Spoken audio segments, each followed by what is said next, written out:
Coming up on The World today, funeral of Queen Elizabeth II takes place in Westminster Abbey, attended by heads of state and monarchs and a procession across central London. President Muhammadu Buhari arrives New York for high-level meetings of 77th session of the United Nations General Assembly. And Kremlin says Ukrainian war crimes claims are a lie.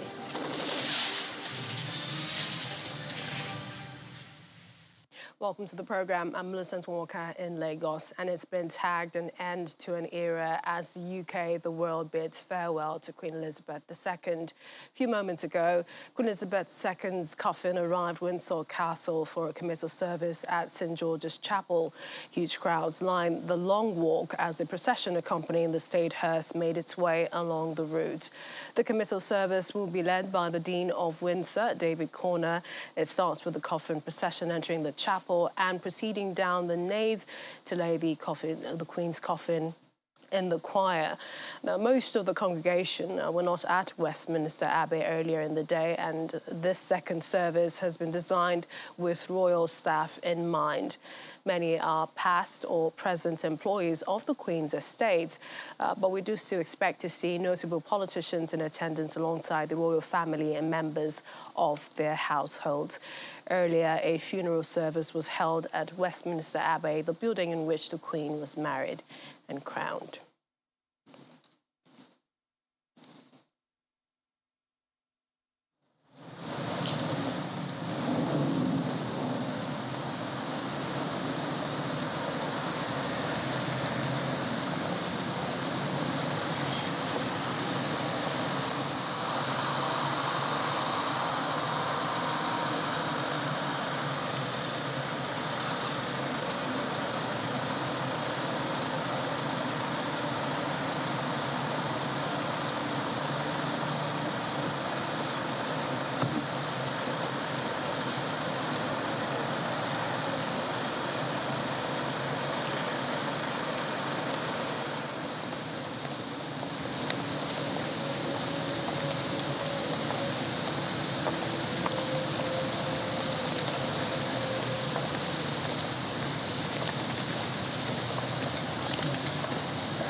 More arrivals there at that private ceremony at St George's Chapel.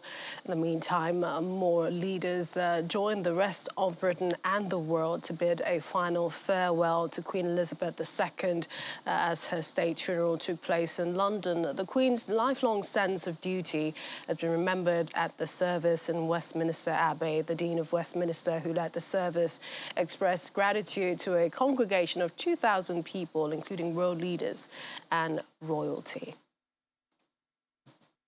We'll meet again. Hundreds of dignitaries and leaders from the UK and around the world at Westminster Abbey attending the late Queen's funeral. The Dean of Westminster, David Hoyle, leads the funeral service.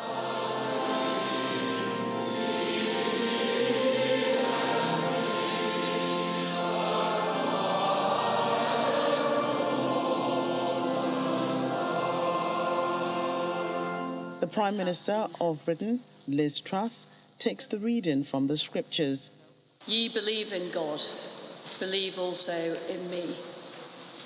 In my Father's house are many mansions.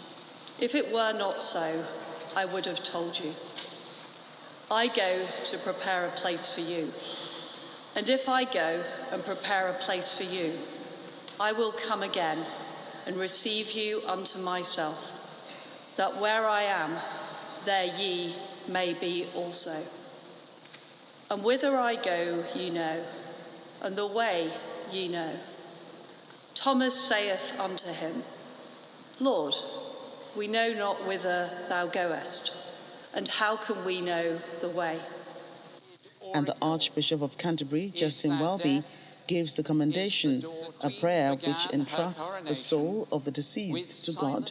The pattern for many leaders is to be exalted in life and forgotten after death.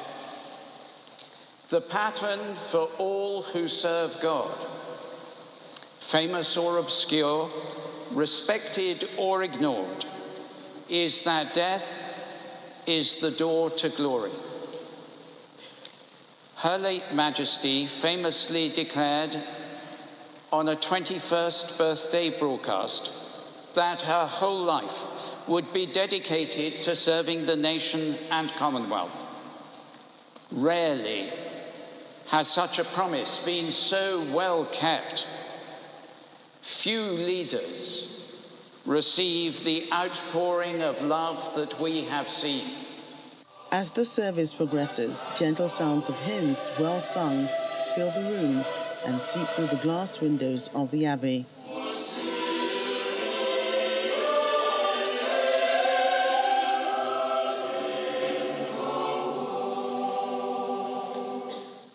While the congregation inside listened to the addresses and prayers for the Queen, the Royal Navy sailors who pulled the state carriage bearing her coffin perform outside the Great West Door, ready to take her onwards back through Parliament Square and up Whitehall and the Mall.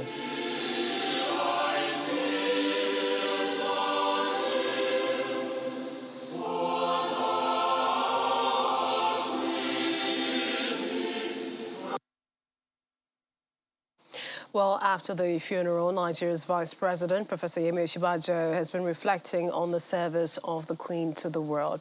Professor Osinbajo says that for Nigeria and also the Commonwealth, this has been strengthening to nations and that the funeral is a testament to unity the Queen has brought in life and even in death. He wished King Charles III well as he takes on his new role, looking forward to a wonderful reign. Representing Nigeria and First, as you pointed out, a historic event and one that is unlikely to happen perhaps in another lifetime. Just the sheer, just the sheer enormity of all that's happened, and the gathering of leaders from everywhere, the goodwill, the good wishes, and all of that from practically everywhere in the world. So I think that this has truly been, and I think it's a testament to the sort of person the Queen was. In life and death, brought people together, and I think perhaps even more so in death, So for countries like ours, for Nigeria and for the Commonwealth, I think this has been very ennobling, very strengthening, and I'm sure that King Charles himself felt somewhat, not just the honor of having so many people come by, but also the reassurance that there is a brotherhood across the world and that the Commonwealth remains strong. Not this time, a Commonwealth of free nations who, willingly subscribe to coming together, to work together, to achieve sometimes disparate political objectives, but clear economic objectives. So this is excellent. And of course, one wishes King Charles very, very well indeed. I mean, I think we're all anxious that he succeeds and that he perhaps does even better than his mother, which is always the hope, I'm sure, of his mom. I'm sure that the Queen would really hope that that all her successors, and in this case King Charles, will do much better than she did. So we're all looking forward to a wonderful reign, a reign that would bring prosperity, peace, not just to England, but to the Commonwealth and to all of us. Nigeria's Vice President, Professor Yemi Osinbajo. Meanwhile, earlier today, the screens of London's Piccadilly Circus went dark for the funeral of the Queen. At the point world leaders and royalty gathered in the British capital, the screens, one of the world's most recognisable landmarks, show the Queen's royal Sefer of Ear, the monogram used by the monarch. Elsewhere in London, tens of thousands of people lined the streets during the journey from Westminster Hall, where she had been lying in state, pulled pulled along on a gun carriage by 142 sailors with arms linked. Also a bell tolled and bagpipes skirled. It's a state funeral at Westminster Abbey, the country's first since 1965, when Winston Churchill was afforded the honour.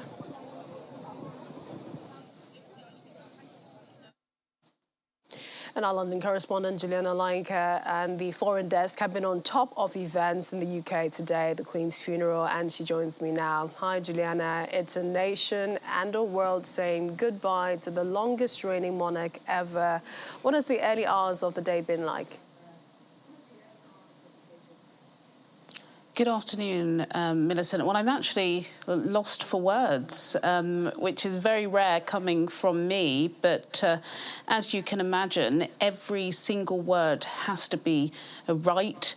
Every step has to be in place. And that is really what the world has seen. Some unimaginable images and sounds that were leading the Queen's procession from Westminster Abbey, where she was bid her final farewell to the world, and the hundreds of world leaders that had flown in, especially for the late Her Majesty's funeral.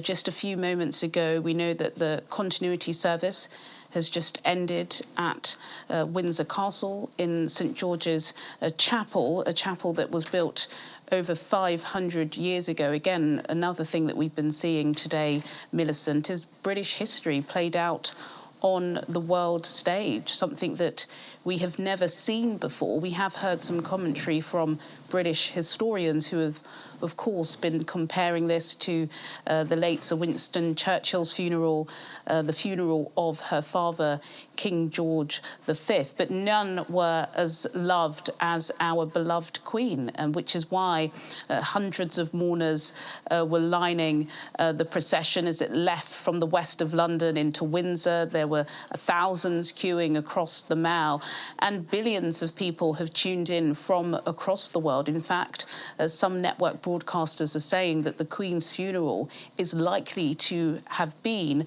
the most watched event in history ever. So it does go to show just how important this symbolic day has been. And if we talk about what we witnessed and we monitored during the ceremony in Westminster Abbey, it was full of faith and religion, and not just Christianity. Yes, there were readings from the Bible, from the Old and the New Testament. There was also a platform handed out to people from the Hindu faith, the Jewish faith, the Buddhist faith, the Muslim faith, just really reflecting the importance of this new era, as Britain does say goodbye to this Elizabethan era. It really is saying goodbye to the old, and I think we are waiting with bated breath for what King Charles III has in store for him at a time where Britain is going through some really turbulent issues.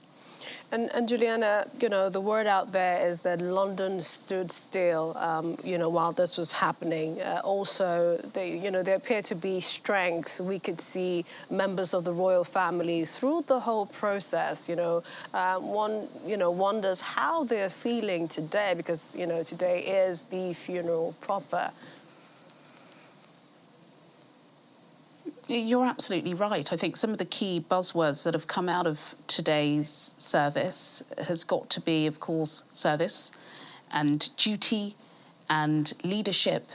And those are the terms that we use to describe the late Her Majesty. But then, of course, this is not just a global spectacle. This is a family in grief. And I think there were some incredibly poignant moments, particularly when the Queen's coffin passed Buckingham Palace for the final time. Buckingham Palace, of course, known the entire world over. It was the Queen's home, the Queen's office, a place where every dignitary who climbs the pretty torrid ladder to the top wants to go to. They possibly want to go to Buckingham Palace before they go to 10 Downing Street. That was incredibly poignant, and we did see visibly that senior members of the royal family were, of course, moved. The Duke of York, Prince Andrew, who shared a very strong bond with his mother, was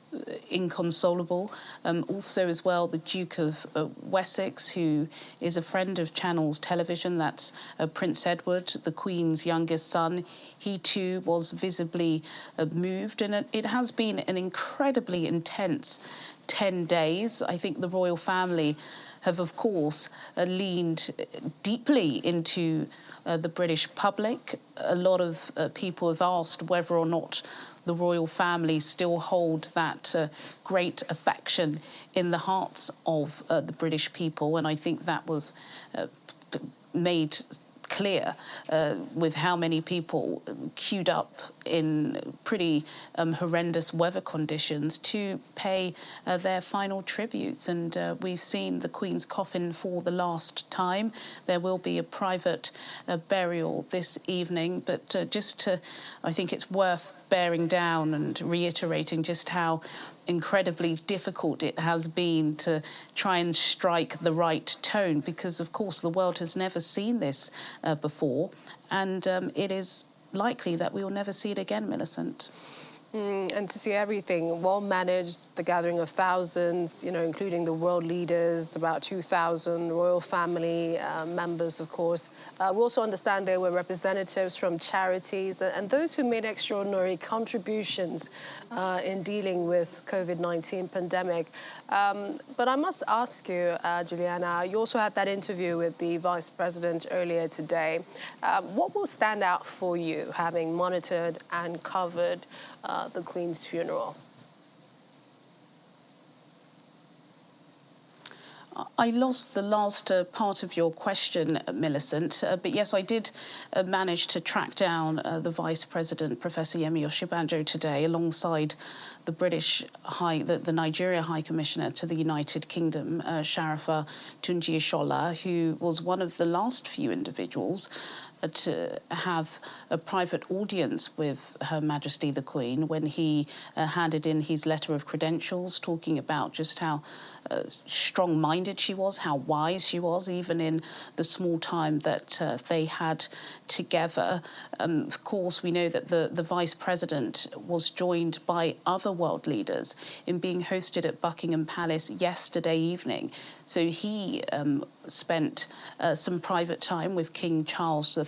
He spoke about, the king being warmed by a sense of brotherhood, and I would say sisterhood too, because there are female heads of states across the world that have flown in, like the New Zealand Prime Minister Jacinda Ardern. But the Commonwealth is standing strong as a unit. I think even having listened to some of the Caribbean heads of state that are in town, although they do want to forge their own future ahead, I think they do share, they're sharing in this common grief. And I think that's what is so striking about today, is that the vast majority of people are witnessing this experience, this change, this transition of history together. And that certainly is something that stands out. And again, I think the procession that left Westminster heading from West London into Windsor Castle was also incredibly poignant, because I think in the first 5 days since the announcement of the Queen's death, the focus was very much in Scotland, of course, in Balmoral Castle, where she shared so many loving, fond, tender memories. But of course, Windsor Castle also has an incredible, poignant place in her heart. That's where her father, her mother, her sister are all buried, as well as England's greatest monarchs, and that's where the Queen will be buried too. So incredibly poignant, and of course remembering that we're not just grieving a great head of state, we're also grieving a great-grandmother, a grandmother and a mother. Juliana, for you, perhaps in a word or a sentence, what will be most memorable having covered events of today?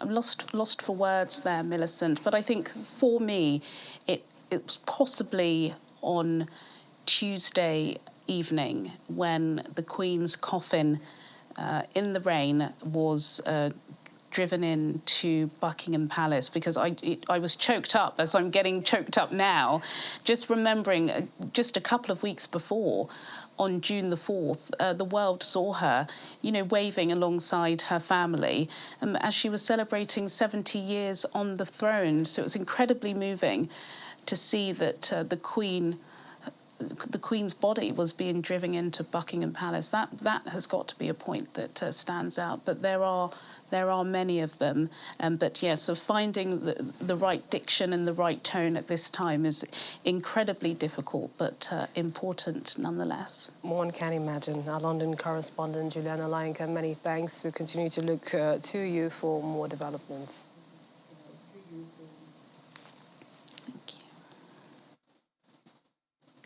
Still ahead on the programme.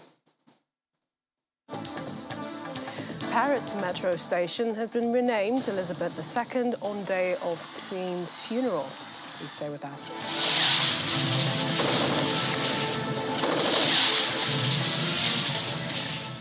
Welcome back. And earlier today, hundreds of Hong Kong residents queued for hours in the blistering summer heat to pay their final respects to Queen Elizabeth II.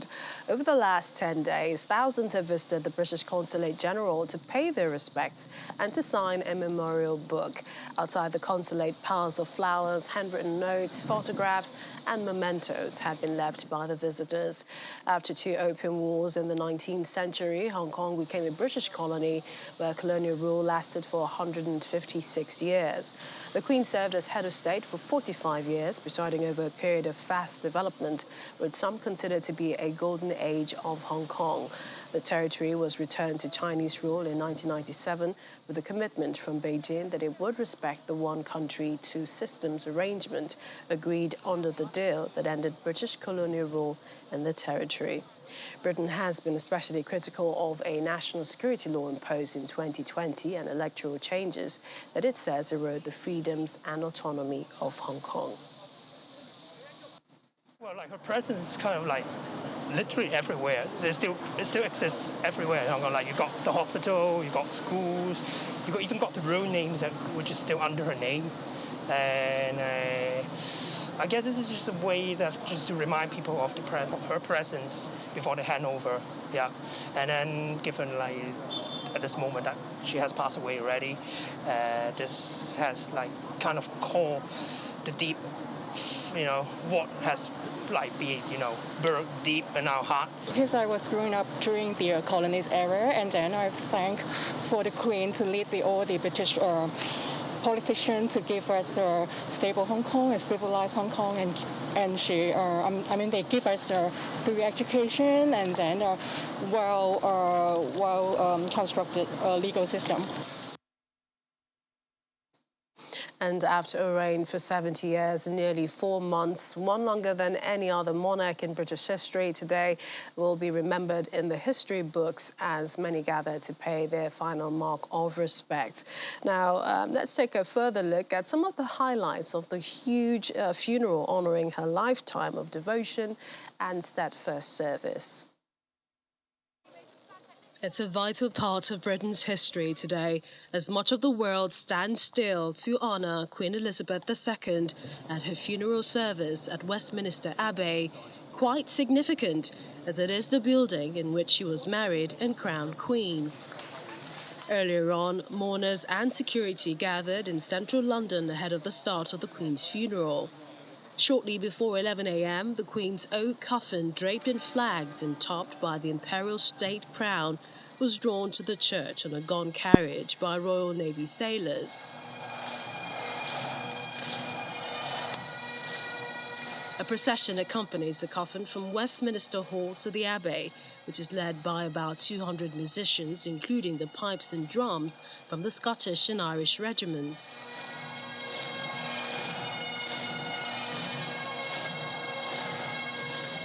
The carriage is followed by King Charles III, his sister, Princess Anne, his brothers, Princes Andrew and Edward, and other members of the royal family.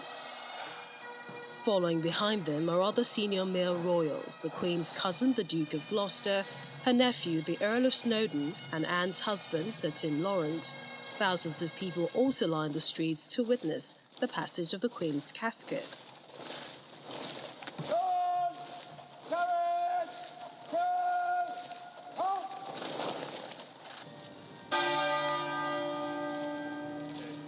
The speakers come alive in the Abbey with the sounds of the funeral choir.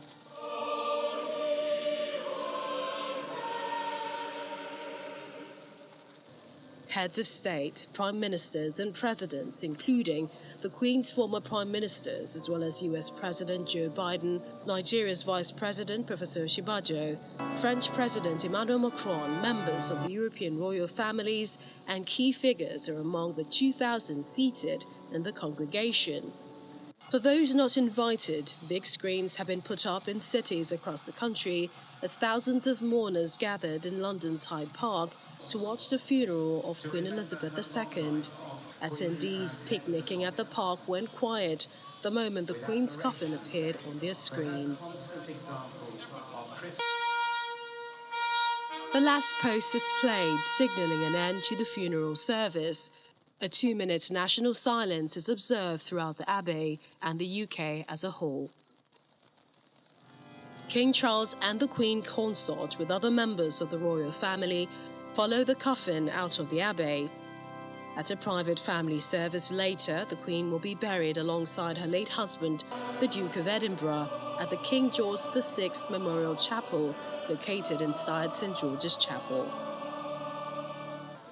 And as mourners walked on the grass field around Windsor Castle to lay flowers by its walls after the gates were sealed off ahead of the procession taking the Queen to her final resting place, from the Palace of Westminster to the Abbey and the Windsor Castle where she will be laid to rest, a journey that will mark a fitting end for Britain's longest-serving monarch, who won respect the world over for her 70 years on the throne.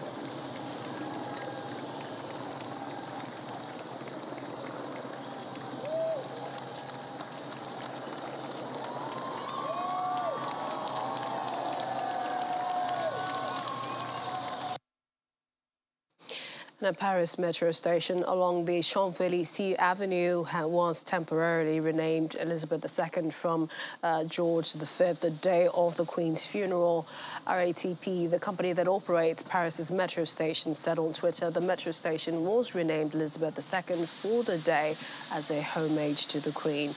The George V metro station on Line 1 was opened in 1901, originally named Metro Alma. After a battle in the Crimean War, it was renamed permanently to George V in 1920 as a tribute to the English king who reigned from 1865 to 1936. And world leaders arrived in London to pay their final respects to Queen Elizabeth II, the Queen who died on September 8 at the age of 96. She was giving a state funeral, the first in the United Kingdom since 1965. The 2,000-strong congregation included world leaders, royal family members, representatives from charities, and those who made extraordinary contributions in dealing with the COVID-19 pandemic. Now, some of the names include the royal attendees, King Philip and Queen Matilda of Belgium. We have the Grand Duke of Henry of Luxembourg. Prince Albert II of Monaco was there as well. King Felipe VI and Queen Letizia of Spain. Juan Carlos, former King of Spain, and former Queen Sofia were also present. Sheikh Mohammed bin Zayed Al Nahyan, President of the UAE and ruler of Abu Dhabi, was amongst the names. From the Americas, President Sandra Mason of Barbados, Governor General Flora Tazi of Belize, Governor General Suzanne Dogan of St. Vincent, and we had, of course, President and First Lady Joe Biden of the US, who attended earlier today. Europe, we had the likes of European Council President Charles Michel, President Frank-Walter Steinmeier of Germany, President Gitanis Nasueda of Lithuania, amongst others. From the Middle East, Prime Minister Mustafa Maghbouli of Egypt was present, Palestinian Prime Minister Mohamed Shatiye. In Africa, of course, Vice President Professor Yemi Shibajo attended. President Paul Kagame of Rwanda was there. President Nana Akufo-Addo of Ghana. Asia, we had Prime Minister Sheikh Hasina of Bangladesh, Prime Minister Shahbaz Sharif of Pakistan. Of course, we had others from Asia Pacific, but then there were countries not invited invited, Britain invited heads of state or a representative at the ambassadorial level from any country with which it has full diplomatic relations. But nations not invited included Syria and Venezuela, and representatives also from Russia, Belarus and Myanmar, we understand, were not invited after it imposed economic sanctions on those countries. Well, let's take you now to our guest who is joining us to talk about the Queen's funeral and all that we've seen happen today. Ambassador Joe Keshi is the former Permanent Secretary, Ministry of the Foreign Affairs. He joins me via Zoom. Thank you and welcome to the programme.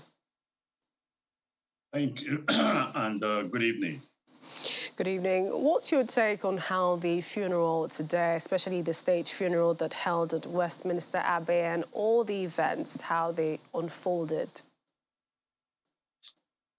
Well, I think it's been very, very interesting to watch.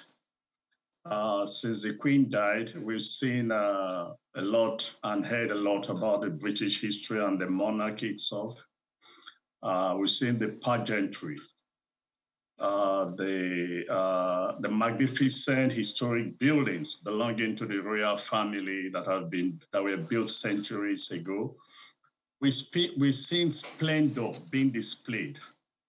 But above all, we've also seen discipline, the discipline of the institutions that were responsible for putting up such a magnificent and extraordinary, ceremony to bid the Queen farewell. And of course, more importantly, I'm not too sure that after this, we will ever see something like this again. But it's been quite interesting to watch, and I sincerely hope that particularly, I like to relate some of these things to our country and our behavior. So I sincerely hope that quite a number of people saw the event itself, how seamless it was from the very day the Queen died to the day she was buried, how it was so properly organized. So you see organizational capacity, institutional capacity being displayed by all by all the institutions that were involved, whether government, the cities, the members of the Union, Scotland and Wales, London itself, the Metropolitan Police, the military, the Navy, the Air Force. It's just simply amazing. Very, very amazing that such a huge event could be organized so seamlessly. And it just looks so simple. Well, some would say, perhaps point that to the fact that, she had perhaps planned this ahead of time and then revisited it also ahead of time. And one would say that, in terms of the performance at the end of the day, I mean, she wasn't there to witness it. But then you are happy with what you've seen so far. Talk to us about, world leaders arrived in London to pay their final respects, and there were still many more tributes to the Queen. What do you make of some of the tributes that came pouring in today? I'll come back to it, but let me just respond to your comments that she has. It's one thing to write it out and to say this is the way I want it. It's another thing for those who engage in scenario planning to really implement, to put this on paper and ensure that it works so seamlessly. One example I like to cite, two examples I like to cite, and I want to make this point. It's the day the body left, Scotland, right from the palace to the airport to London. It left exactly at the same time that these things were supposed to happen. The body was supposed to arrive at airport time A, it did. It was supposed to the plane was supposed to take off of time B, it did. It arrived in London time C, it did. It arrived at the palace in Buckingham Palace. time D, it did. So the Queen did not indicate, the Queen indicated what she wanted them to do, but did not put in the timing and the planning. And that's the point I want to make. That when you begin to see institutions with capacity, knowledge, and the ability to implement, you are engaged in this kind of seamless, almost crisis-free, arrangement. But look, to your question about the visitors, the world leaders. Look, this is inevitable. For a lady who's been on the throne for 70 years, she's probably met, if not all, nearly all the world leaders. There have been connections, interactions, meetings, and the rest of it. And she has endeared herself, not only to the Commonwealth, but to a number of nations around the world. Subsequently, you can, this is not a grief only for the people of the United Kingdom, but also for the rest of the world. And this is why you find such, great tributes being paid to her, these last few days. I'd like to get your take about the list. I mean, there was a lot of people from different parts of the world, but then there were some who did not make that list to the funeral, the state funeral, and some of them include Syria, of course, Russia, and then you have Myanmar, and Venezuela is also on that list. Were you surprised? Not at all, not at all. I mean, let's be frank. I'm not sure the Russians were expecting invitation. I'm not sure the government of Myanmar was expecting invitation. And certainly, I don't think Syria of all countries was expecting invitation. So, look, this is normal. When countries are under sanctions and they are paying a price for whatever they've done, you don't really expect that country will issue invitations, to them, particularly when it concerns issues of, human rights violations, as in the case of Myanmar and the rest. And of course, Russia, we know why Russia was not invited as a result of the war, the invasion of Ukraine and the sanctions that was imposed, particularly by Britain and the European Union, in fact, the West and its allies. So not a surprise at all that these countries were not invited. But look, let's face it, the number of countries that were, I think almost the whole world was invited, and good a thing, they all honored the invitation. And finally, before we let you go, what do you think about the future of the Commonwealth? The Dean, the Very Reverend David Hall, began the service at Westminster speaking about the Queen's unwavering commitment to a high calling over so many years as Queen. What do you think the future is under King Charles III, finally?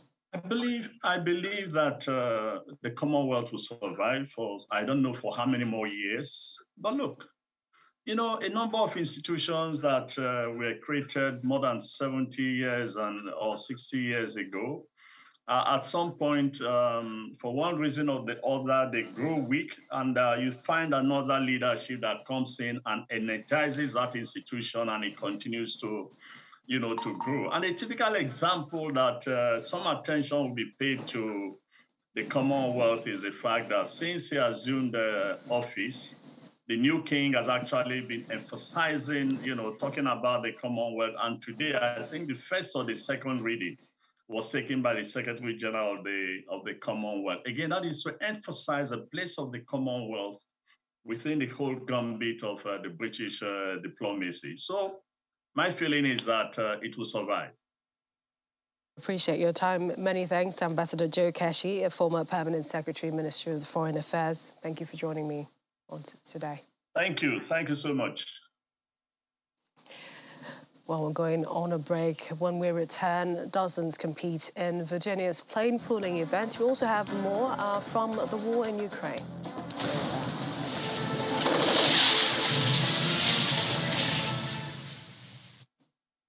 Welcome back. We have more on the Queen's funeral a little later. But in the United States, Nigeria's President Muhammadu Buhari has arrived in New York for the high-level meetings of the 77th session of the United Nations General Assembly. The President arrived at the JF Kennedy International Airport in New York Sunday night, where he was received by top government officials, including the Minister of Foreign Affairs, the permanent representative to Nigeria to the UN, and Nigeria's ambassador to the United States. Our correspondent, Gloria Mizuke, reports. President Muhammadu Buhari arrives New York via the JFK International Airport at 7:30 p.m. local time to join over 100 other world leaders to participate in the 77th session of the United Nations General Assembly.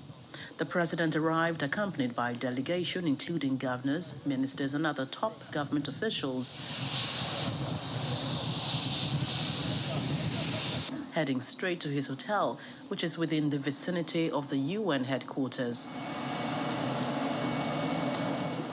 According to the schedule, the president will address the United Nations General Assembly on Wednesday, the 21st of September, which is the second day of the general debates. He will be the fourth African leader to address the General Assembly, with 7 physical appearances, and the last he will be attending as president of Nigeria. It's an opportunity for the president to bring forth Nigerian issues which have global implications, and to also address global issues that have Nigerian implications. There is no greater platform than the United Nations General Assembly. It's a global platform, and the president is going to make the best use of it to look at issues as they affect Nigeria, global issues as they affect Nigeria, and Nigerian issues as they have global implications. Last year, the theme of the General Assembly was building resilience through hope to recover from COVID-19.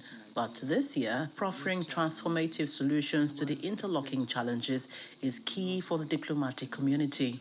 During his engagements, the president hopes to influence action in quite a number of issues as part of his legacy. I wish to thank the President of the Federal Republic. Transforming Education Summit, Global Investment Summit, the war in Ukraine, the energy crisis, climate change, ending the COVID-19 pandemic are among other major events at this UNGA, and these are areas the president will be building conversations around.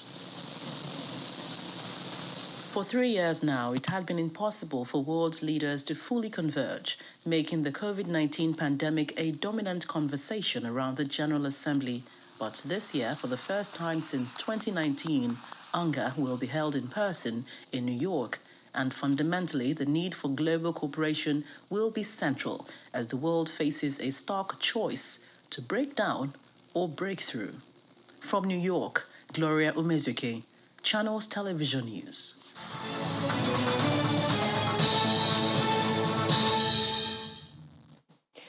Welcome. And the UN Secretary-General Antonio Guterres had a sit-down interview at the UN headquarters where he spoke about the situation in Ukraine. Mr. Guterres said the Black Sea Grain Initiative has demonstrated that discreet policy, or rather diplomacy, still is able to achieve what megaphone diplomacy does not. Most of the crises I have witnessed are crises in developing countries, relatively poor countries, and most of them are internal, even if afterwards there is an intervention of external powers, but they became as civil wars or terrorist activities inside the country. Now we have a war between one superpower and Ukraine, that is also a modern country, and we are talking of levels of devastation that are not possible in situations where the nature of the armaments and the military capacity in place are completely different. This has demonstrated that discreet diplomacy still is able to achieve what megaphone diplomacy does not. This agreement would not have been possible if we had not worked persistently to get it done with high discretion, avoiding the creation of situations in which inevitably both parties start to fight each other. And this is, I would say, the recipe for many other crises in the world. Meanwhile, the Kremlin today rejected claims Russian forces committed war crimes in Ukraine's Kharkiv territory, calling it a lie. According to Kremlin spokesman Dmitry Peskov, it was asked about statements by Ukrainian President Volodymyr Zelensky that Russian forces had committed war crimes in Kharkiv. He said it is the same scenario as in Bucha. It's a lie, and of course we will defend the truth in this story. Ukrainian president had claimed that a new evidence was found in Izium, proving people buried at the site of mass grave in Izium were tortured.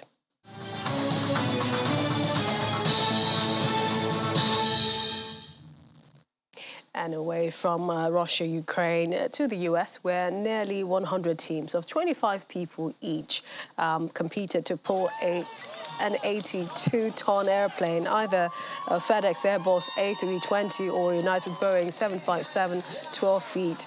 Back after a 2-year hiatus, the dual plane pull has been going on since 1992 and raises funds for Special Olympics. Since its inception, the event has raised more than $3 million and is now replicated in other cities. The Special Olympics is the world's largest sports organization for children and adults with intellectual or physical disabilities.